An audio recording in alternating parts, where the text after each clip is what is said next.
पलायन रोको रोजगार दो, इस बात को लेकर कन्हैया कुमार लगातार बिहार के अलग अलग जिले का दौरा कर रहे हैं। से अपनी आवाज़ को सरकार तक पहुंचाना चाह रहे हैं।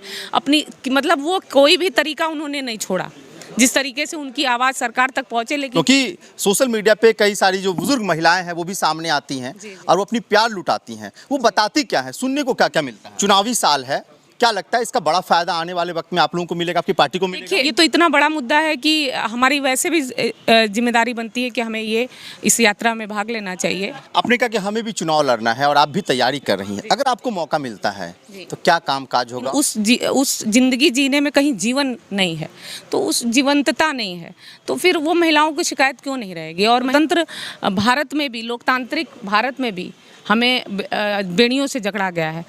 पलायन रोको रोजगार दो, इस बात को लेकर कन्हैया कुमार लगातार बिहार के अलग अलग जिले का दौरा कर रहे हैं। जब इस दौरे में हजारों लोग सामने आते हैं, महिलाएं, बूढ़े, बच्चे, जवान, सभी लोग बेइंतहा मोहब्बत करते हैं। इस यात्रा के साथ बेरोजगार भी है, बूढ़ा भी है, कई सारी महिलाएं हैं जो साथ चल रही है। हमारे साथ अंचला सिंह जी है जो लगातार इस यात्रा में चल रही है, बिहार के मधेपुरा पहुँच रही है। कब से इस यात्रा में चल रही हैं और क्यों इस यात्रा को आपने क्यों चुना? जी, पहले तो ये 16 मार्च से ये यात्रा चले, 16 मार्च से। और यात्रा चूँकि पार्टी की हमारी कांग्रेस पार्टी ने इस यात्रा की शुरुआत की, तो वैसे भी हमारी जिम्मेदारी बनती है एज अ कार्यकर्ता। और चुनने की तो बात ही नहीं है। अगर आप एक नागरिक हैं, आप अगर बिहार से बिलोंग करते हैं, तो मुझे लगता है ये सबसे बड़ा मुद्दा है बिहार का, पलायनवाद और नौकरी, जो कि अब युवाओं की सबसे बड़ी समस्या बन चुकी है, जो कि रिकॉर्ड तोड़ बेरोजगारी चल रही है। तो ये तो इतना बड़ा मुद्दा है कि हमारी वैसे भी जिम्मेदारी बनती है कि हमें ये इस यात्रा में भाग लेना चाहिए। और लोग ले भी रहे हैं, जो हमारे कार्यकर्ता हैं, हमारी पार्टी से इतर लोग भी जो हैं वो भी इस यात्रा से जुड़ रहे हैं, युवा जुड़ रहे हैं, महिलाएँ जुड़ रही हैं, और जो जिनके पास अपनी और भी समस्याएँ हैं वो लोग भी जुड़ रहे हैं।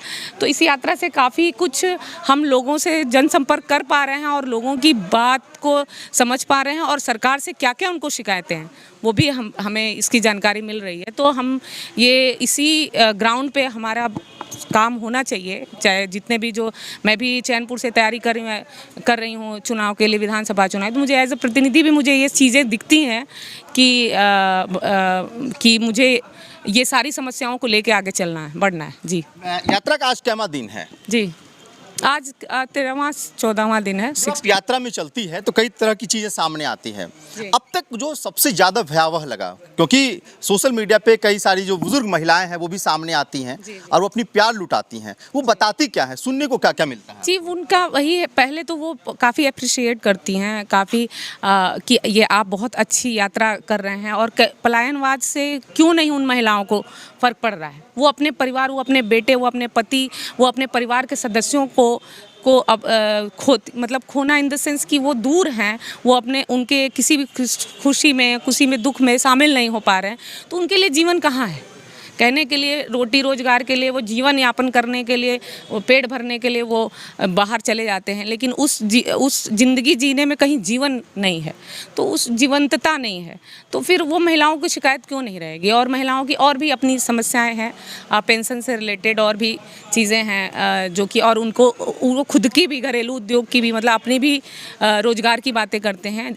ऐसा नहीं है कि हम युवा ही सिर्फ नौकरी करें। मुझे ऐसा लगता है कि महिलाएं जो घर में हैं, जो बाहर नहीं निकल सकती, उन्हें भी घरेलू उद्योग का ऑप्शन सरकार को देना चाहिए। और काफ़ी महिलाएं अब जागरूक हैं, वो अपने पे सेल्फ डिपेंडेंट होना चाहती हैं, बस हमारी गवर्नमेंट उसके लिए कुछ नहीं कर रही। हमने देखा कि काफ़ी संख्या में जो युवा है वो भी चल रहे हैं, हाथों में हथकड़ी है, बड़ा बैनर है, बड़ा पोस्टर है, तो वो किन बातों को लेकर साथ चल? जी, हाथों में हथकड़ी है, उनका कहने का यही तात्पर्य है कि हमें इस स्वतंत्र भारत में भी, लोकतांत्रिक भारत में भी हमें बेड़ियों से जकड़ा गया है, हम उनके अधिकारों को मारा गया है। वो जो चल रहे हैं, वो 2016 की जो पेंडिंग भर्ती थी, जो उन्हें अभी तक नहीं मिली, तो उस अपनी समस्या को लेके वो सारे 200 से लगभग शायद युवा हैं जो चल रहे हैं पेंडिंग भर्ती वाले प्रॉब्लम को लेके। तो वो उनका यही दिखाना है कि आज आपके लोकतांत्रिक समाज में भी आपको स्वतंत्रता नहीं है, आपके जो अधिकार हैं, जो जीवन यापन, जो शिक्षा का अधिकार है, जो भोजन का अधिकार, इस सब पे प्रहार हो रहा है। लोकतांत्रिक प्रक्रिया पे पूरी तरह से प्रहार हो रहा है, उसे बेड़ियों में जकड़ा जा रहा है। तो उनका ये तात्पर्य और जो बड़े बड़े पोस्टर उसका दिखाने का, और आप ये भी देख सकते हैं कि वो लाउड स्पीकर से भी अपनी प्रॉब्लम्स को, अपनी चीज़ों को जनता तक पहुंचा रहे हैं। आप देखते हैं तपती धूप में वो रोड पे लेट जा रहे हैं, थालियों से अपनी आवाज़ को सरकार तक पहुंचाना चाह रहे हैं।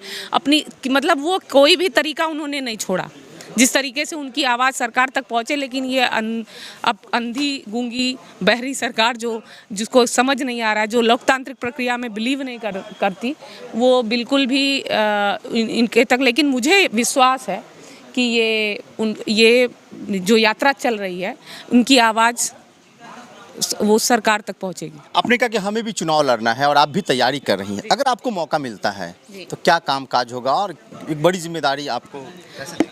कामकाज तो करने के लिए बहुत है। मेरा जो क्षेत्र है वहाँ पे कितने सालों से कोई भी विकास के नाम पे जीरो।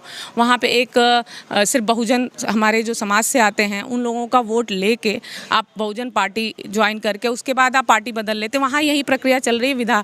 विधायक बनना है, मंत्री बनना है, हर कैंडिडेट इसी तरह से आते हैं और विकास के नाम पर वहाँ कोई मुद्दा नहीं। वो एक ट्रिक हो गया है विधायक और मंत्री बनने का। उस ट्रिक के थ्रू जितने भी प्रतिनिधि आ रहे हैं वो इसी तरह से बनते जा रहे हैं। हर 5 साल के बाद ये प्रक्रिया दोहराई जा रही है।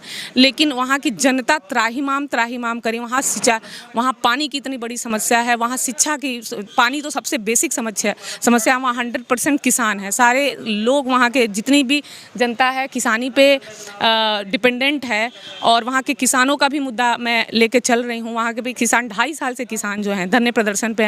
ये भारतमाला जो 4 लेन जा रही है उसमें जो किसानों के 93 गांव प्रभावित हैं उस क्षेत्र के। उस 93 मौजा जो होता है 93 मौजा, और जिसमें से लगभग 15 से 16 हज़ार किसान, 15 से 20 हज़ार किसान प्रभावित हैं। लेकिन उन किसानों की भी सेम इसी तरह से, जैसे ये पेंडिंग भर्ती, ये बच्चे चल रहे हैं, ये युवा चल रहे हैं, उसी तरह से किसानों की कोई सुनवाई नहीं। वो 2.5 साल से धरने प्रदर्शन पे हैं और सिंचाई की कोई व्यवस्था नहीं, शिक्षा की कोई व्यवस्था नहीं, मेडिकल की कोई व्यवस्था नहीं। वहाँ की लड़कियाँ स्कूल नहीं जा पाती। वहाँ की औरतें प्रेगनेंसी में भी, मतलब कितनी महिलाओं दर्द से कहा बहुत। अच्छा, एक और सवाल आपसे हम जानना चाहेंगे। जिस तरीके से युवाओं को आप गोलबंद कर रहे हैं, चुनावी साल है, क्या लगता है इसका बड़ा फायदा आने वाले वक्त में आप लोगों को मिलेगा, आपकी पार्टी को मिलेगा? देखिए, अगर मीडिया इसको राजनीतिक और चुनावी मुद्दा समझ रही है तो मैं इसको भी मानूंगी कि अगर ये चुनावी मुद्दा बनाया जाए तो भी बहुत अच्छा मुद्दा है, क्योंकि ये समाज का मुद्दा है। और अगर सरकार इसको सीरियस नहीं ले रही है, अगर हमारे इसी अभियान के तहत अगर उसको सीरियस लेती है तो हमें इस बात पर गर्व रहेगा।